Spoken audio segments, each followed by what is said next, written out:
మరి ఎప్పుడు రాంది మరి ఇప్పుడు పుట్టి పెరిగింది ఇక్కడ మొత్తం మేము ఇక్కడ ఇప్పుడు వచ్చి 100 ఏళ్ళ పోరాడే చేస్తున్నారు. రేపటి నాడు మేము ఎట్లా బతకాలి, మా పిల్లలకు భవిష్యత్తు ఎట్లా? మేము రోజు తిని పని చేసుకునేది ఇక్కడ, తెల్లారితే మేము మాకు పూట గడిచేది ఎట్లా? ఇట్లా మొత్తం అన్యాయంగా మొత్తం గులగొట్టేస్తుంటే మాకు ఎట్లా, నాకు నష్టపరిహారం ఎట్లా వస్తుంది? మా షాపులు పైన ఇప్పుడు లక్షల రూపాయలు ఎట్టి మేము చేపించుకున్నాం. ఇదంతా షెట్లు అవి ఇవి రేకులు అన్ని వేయించుకున్నాం. ₹1 ఎవరు తీసుకొచ్చి ఇచ్చిన లేడు. పింఛన్లు అన్నారు, అవన్నారు ఇవన్నారు, ఎవడేం రూపాయి ఇస్తలేడు. కొద్దిగా లేదు మేము కష్టపడి బతకటోళ్ళం మేము. ఏం లేదు, ₹1 ఏం లేదు మాకు. బస్సులో ఫ్రీ పెట్టిరన్న ఇంకేం లేదు. అదే అర్థమైతలేదు. మరి ఎవరిని పోయి అడగాలంటే అర్థమైతలేదు.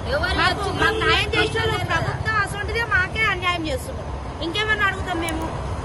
కేసీఆర్ ఉన్నప్పుడైతే మంచిగా ఉండే. ఇంకా రేవంత్ రెడ్డి వచ్చినప్పటి నుంచి ఒక్కడికి ఏం మంచిగా కాలేదు. ఈ రేవంత్ రెడ్డి వచ్చినప్పటి నుంచి ఇట్లా చేస్తున్నాడు. అంటే లేని వాళ్ళు బతకొద్దు, ఉన్నోళ్ళే బతకాలనేది వాళ్ళ కాన్సెప్ట్ మొత్తం అట్లా ఉంది వాళ్ళది.